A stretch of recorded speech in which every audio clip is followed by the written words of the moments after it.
पिछली कक्षा में हमने पढ़ा था कि किस प्रकार मनुष्य एक सामाजिक प्राणी है और वह अपने जन्म से लेकर मरण तक इस प्रकृति के साथ ही जुड़ा हुआ महसूस करता है। मनुष्य और प्रकृति एक दूसरे के पूरक हैं, वे एक दूसरे से बिल्कुल भी अलग नहीं रह सकती।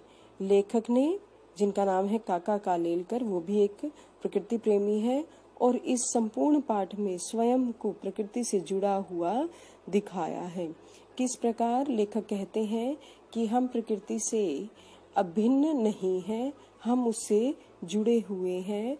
तो आइए लेखक से ही संबंधित पढ़ते हैं आगे का पाठ। आपके पाठ का नाम है प्रकृति का सानिध्य और लेखक है काका कालेलकर। आशा है आपको पिछली कक्षा में बताया हुआ सब कुछ समझ आया होगा। आज आप आगे का पाठ भी ध्यान से सुनेंगे ताकि आप अपने प्रश्नों का उत्तर सही रूप में लिखने का प्रयास कर सकें, आपको किसी प्रकार की कोई असावधानी या समस्या ना हो। नमस्कार छात्रों, तो आइए आरंभ करते हैं आज का प्रकृति का सानिध्य का शेष भाग। अपरिचय की भड़क मिटने के बाद पेड़ और उनके पत्ते मेरे साथ बातें करते हैं और विश्वास पूर्वक अपने सुख दुख की गाथाएं प्रस्तुत करते हैं। पशु पक्षी भी मुझे एक क्षण के लिए दुश्मन के तौर पर देखने के बाद मेरी आंखों में आदमियत नहीं वरन आत्मीयता यानी अपनापन देखते हैं। मानवता के हमारे ऊंचे ऊंचे आदर्श पशु पक्षी नहीं जानते, क्योंकि मानव जाति का उनका अनुभव बहुत कड़वा है।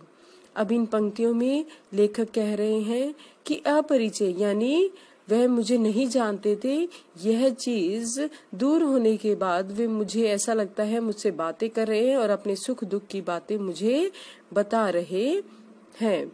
तो वह अब मेरे साथ अपनेपन का अनुभव करते हैं। तो आगे देखते हैं।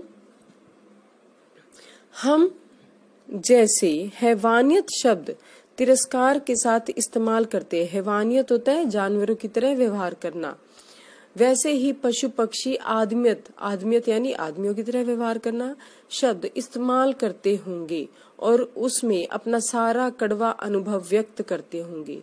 कुछ पाले हुए कुत्ते या पक्षियों को स्वजन द्रोह, स्वजन यानी अपने ही व्यक्तियों का द्रोह मतलब विरोध करते हुए देख भी कहते होंगे कि क्या करे, पशु तो पशु हुई है और पक्षी पक्षी, लेकिन आदमी का रंग लगने से वे बिगड़ गए हैं। अब इन पंक्तियों का कहने का तात्पर्य है कि जो पशु पक्षी वो कहते होंगे आदमी है, सुधर नहीं सकता, इसलिए हमें परेशान कर रहा है। तो इसी प्रकार जब कोई पाला हुआ पशु होता है वह कई बार बिगड़ा हुआ नजर मनुष्य के पास रहने पर पशु पक्षी बिगड़ जाते हैं। अब आरंभ करते हैं आगे अन्य भाग। एक जमाना था जब देहात और जंगल के पशुओं के साथ अपनी आत्मीयता मैं ज्यादा महसूस करता था। जब मैं सिंहगढ़ में रहता था तब पक्षी मुझे अपनाते थे और अपने बारे में उनका विश्वास देख मुझे धन्यता महसूस होती थी।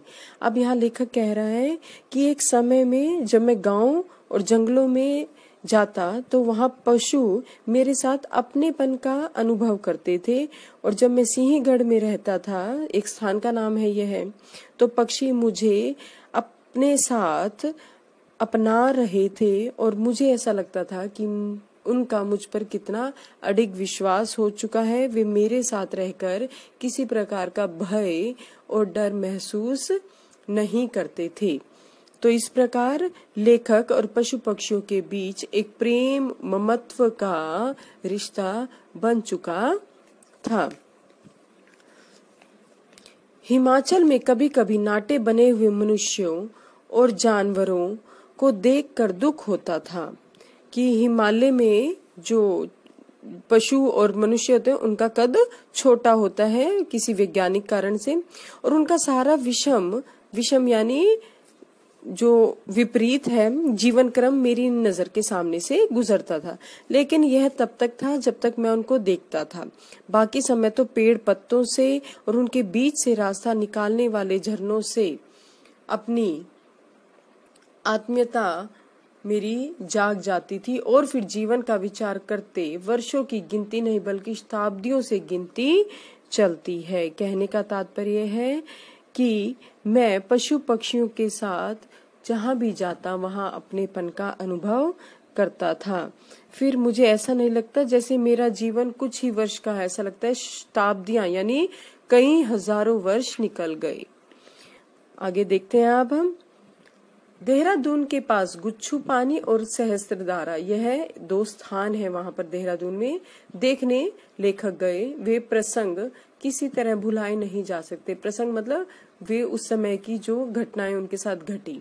हजारों साल का उनका चरित्र समझने का प्रयत्न करते मुझे मुश्किल नहीं होती, और वहां अनेक चिंदी वाले पत्थरों को हाथ में लेते ही भूगर्भ विद्या यानी ज्योग्राफी, जो पत्थर है चट्टान है, वहां उनकी ज्योग्राफी समझने की मदद से उनकी जन्म कथा के साथ मैं भी समरस होता था यानी अपने आप को उनके साथ जुड़ा हुआ महसूस करता था। अब इस पूरे पद में या पूरे हम वाक्यांश में या कहने का तात्पर्य है कि लेखक जहां भी किसी भी क्षेत्र में जाता, खासकर पहाड़ी क्षेत्रों में, तो वहां पर वह अपनेपन का अनुभव करता। अब देखते हैं अंतिम पद्यांश है प्रकृति का सानिध्य। 5,000-7,000 फुट की ऊंचाई पर मसूरी में जाने के बाद लगता कि यहाँ के जंगलों पर साम्राज्य का उपभोग करने वाले बादल ही मेरे समकक्षी हैं। कहने का तात्पर्य है कि लेखक को अपनी तुलना किससे महसूस हुई?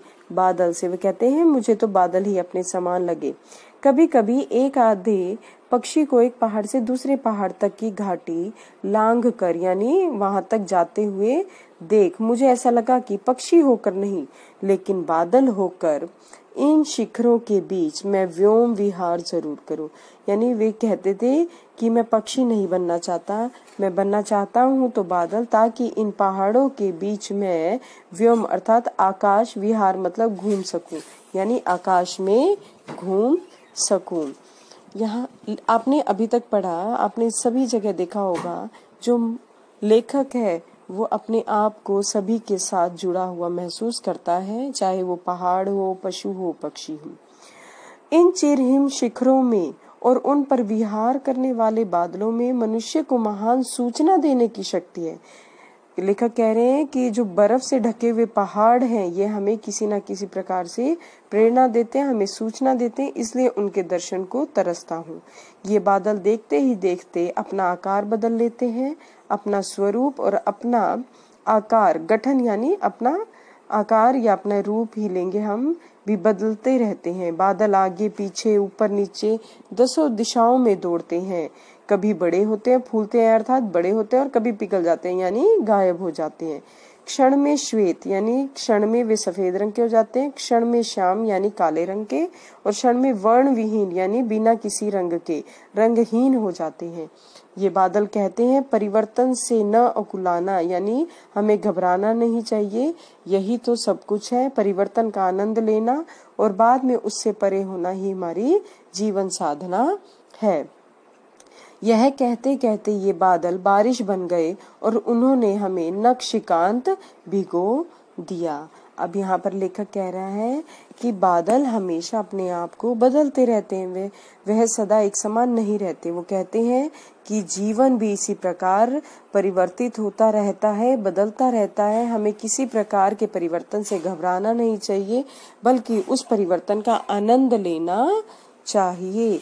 परिवर्तन ही हमारे इस जीवन का मूल संदेश है।